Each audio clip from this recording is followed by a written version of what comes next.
नमस्कार, news point लेकर हाजिर हूं मैं राजीव। तो दोस्तों, इन दिनों मौसम गर्म होने लगा है। दिन चढ़ते चढ़ते पारा भी चढ़ जाता है और यही हाल देश की सियासत का भी है, जहां सुबह अगर सब कुछ सुहावना दिखाई देता है तो शाम होते होते सियासी तापमान में बढ़ोतरी हो जाती है। अब आज का ही हाल देखिए। सुबह तक राजस्थान कांग्रेस में सचिन पायलट के बगावती तेवर के चर्चे थे और ये आप देख रहे हैं विजुअल, ये कल के विजुअल्स हैं। तो शाम होते होते अशोक गहलोत के महंगाई राहत कैंप की बात सुर्खियों में आ गई, जहां वे पत्रकारों के सवाल का जवाब दे रहे थे और भ्रष्टाचार के खिलाफ सचिन पायलट के अनशन पर भी इनडायरेक्ट रूप से अपनी बात रख रहे थे। सुनिए जरा क्या कुछ कह रहे हैं, कैसे बदलते हुए मौसम के साथ साथ सियासी पारा चढ़ता है उतरता है। सुनिए जरा अशोक गहलोत को। आपको मालूम है, राजस्थान देश भर के अंदर जितने एंटी करप्शन डिपार्टमेंट ने यहाँ छापे डाले हैं, यहाँ 4-5 IAS, IPS सहित कितने लोगों को पकड़ा है। हिंदुस्तान में कहीं हुआ ऐसा? कहीं अगर आप ज्यादा छापे डालते हो तो जो नेगेटिव सोच वाले लोग हैं वो कहेंगे यहाँ बहुत करप्शन इसलिए छापे पड़ रहे हैं। इसका मतलब छापा डालो ही मत, आप तो करप्शन ही नहीं यहाँ पर। इसका मतलब अशोक गहलोत बात छापे, भ्रष्टाचार, इस सब की बात कर रहे हैं। और क्योंकि अनशन पर कल बैठे थे इनके ही साथी, इनके ही सहयोगी सचिन पायलट साहब। इधर दिल्ली में पीएम नरेंद्र मोदी ने आज जिस तरह अशोक गहलोत को मेरे मित्र कहा है, उसकी चर्चा भी होने लगी कि आखिर मोदी जी के दिमाग में चल क्या रहा है। इस बीच सियासी मंच पर एक सवाल यह भी चल रहा है कि राजस्थान के संकट से कांग्रेस आखिर कैसे निपटेगी। कि इस बीच कांग्रेस अध्यक्ष मल्लिकार्जुन खड़गे और राहुल गांधी के साथ साथ बिहार के सीएम नीतीश कुमार और डिप्टी सीएम तेजस्वी यादव ने बैठक की। और ये बैठक, जो विजुअल आप देख रहे हैं, ये बैठक अगले चुनावों से पहले विपक्षी एकता की तरफ ऐतिहासिक कदम बताया जा रहा है। बैठक के बाद एक प्रेस कॉन्फ्रेंस करके देश को और बीजेपी को सीधा संदेश दिया गया कि इस बार मुकाबला तगड़ा होने वाला है, क्योंकि बीजेपी के खिलाफ समान विचारधारा वाले दल एकजुट होने के लिए तैयार हो रहे हैं। वैसे तो हर बार ही चुनाव के पहले विपक्षी मोर्चे की कोशिश होती है, लेकिन उन कोशिशों की आड़ में क्षेत्रीय दलों की महत्वाकांक्षाएं हावी हो जाया करती थीं। मगर इस बार हालात अलग दिख रहे हैं। टुकड़ों में बटे विपक्ष को शायद ये समझ आ रहा है कि अलग अलग रहे तो सबका अस्तित्व दांव पर लग जाएगा, लेकिन एक साथ हुए तो बीजेपी को हराना मुश्किल नहीं होगा। पिछले महीने जिस तरह राहुल गांधी की संसद सदस्यता आनन फानन में रद्द कर दी गई थी और अडानी मुद्दे पर सरकार जवाब देने को तैयार नहीं हुई, उससे विपक्षी दलों को समझ आ गया कि अब एक साथ नहीं हुए तो एक एक करके सब इसी तरह बाहर कर दिए जाएंगे। संसद सत्र के दौरान आपने देखा कि विपक्ष बार बार एकजुट नजर आया। उसके बाद कल सोनिया गांधी ने अपने एक आलेख में विपक्ष की एकता को जरूरी बताया और कल ही नीतीश कुमार दिल्ली पहुंचे और बिहार के पूर्व सीएम लालू प्रसाद यादव से मुलाकात की। तभी यह सुगबुगाहट होने लगी थी कि विपक्ष की एकता के लिए नीतीश कुमार की तरफ से यह पहल होगी और इसीलिए वो दिल्ली आए हैं। आप याद कीजिए कि पिछले दिनों शरद पवार ने अडानी मुद्दे पर जेपीसी जांच की मांग से जब इनकार किया था तो विपक्ष में दरार की खबरें खूब आई थीं। हालांकि अब शरद पवार ने यह कह करके यू टर्न ले लिया है कि विपक्ष की एकता की खातिर वो इसका विरोध नहीं करेंगे।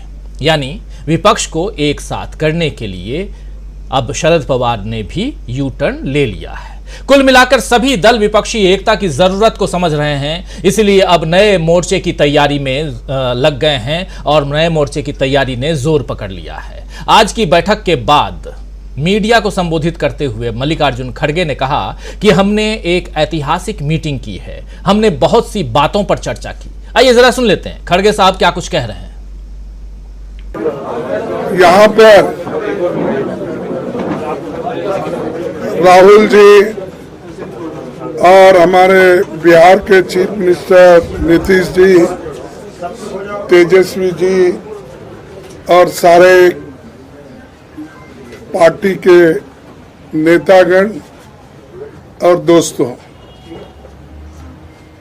हम यहाँ पर एक ऐसी ऐतिहासिक मीटिंग की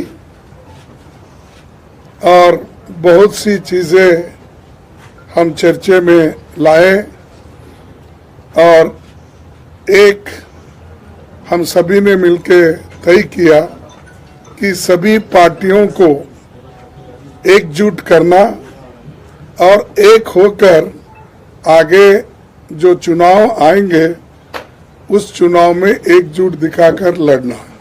तो ये हमारा निर्णय हुआ है और हम सभी मिलके उसी रास्ते पे काम करेंगे।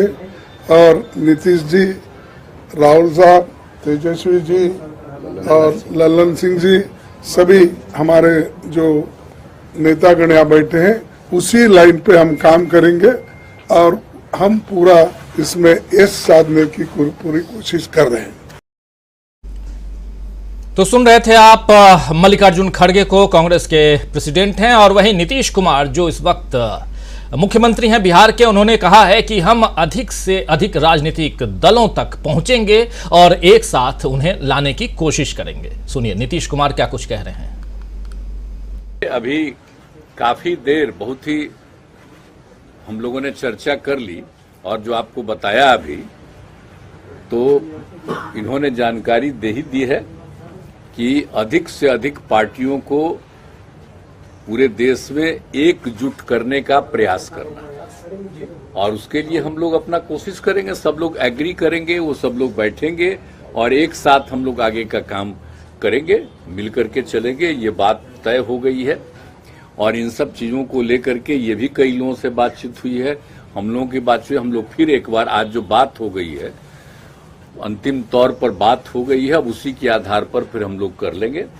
और जितने लोग एग्री करेंगे उस सब लोगों को फिर हम लोग बैठ करके आपस में आगे का निर्णय तय करेंगे। तो ये अरे आप तो मत समझिए, आप जिस दिन बैठेंगे ना एक साथ, उस दिन जानिएगा बहुत ज्यादा लोग इकट्ठा हो।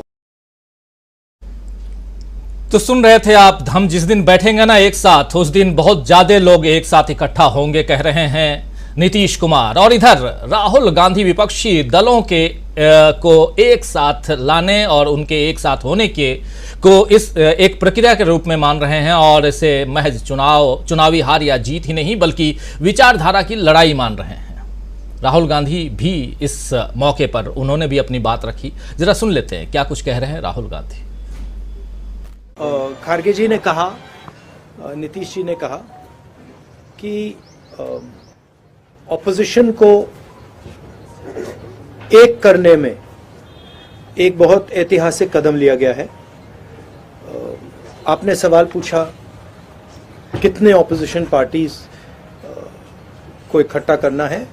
देखिए, ये एक प्रोसेस है और ऑपोजिशन का जो देश के लिए विजन है उसको हम डेवलप करेंगे और जितनी भी पार्टियां हमारे साथ चलेंगी उनको हम सबको एक साथ लेकर जो देश में आइडियोलॉजिकल लड़ाई चल रही है, विचारधारा की लड़ाई चल रही है, उसको लड़ेंगे।